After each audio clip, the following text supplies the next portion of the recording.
Согласно Законот за социјална заштита, корисниците на правото за социјална парична помош се должни да ја обноват потребната документација. Доставувањето на новата документација оваа година ќе се врши во периодот од 17 октомври до 2 декември, а процесот има за цел да ги провери евентуално настанатите промени во материјалната и семејната состојба на секој одделно домаќинство, а кои би влијаеле за остварувањето на правото.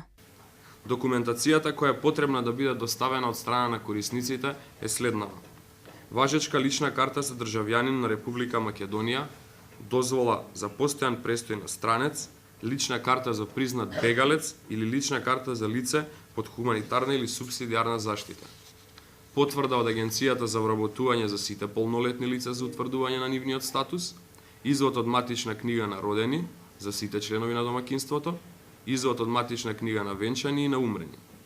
Потврдата за поседување на регистрирано моторно возило или непоседување, уверение од Управа за јавни приходи за пријавени или остварени нето приходи, односно немање на приходи, потврда од Фондот за пензијско инвалидско осигурување, потврда за остварени приходи од плата, потврда од Агенција за катастар на недвижности, имотен лист од катастарот, листа за регистрирани податоци за остварен стаж, пресуда за развод од брак, пресуда за определена законска издршка, потврда за редовен студент.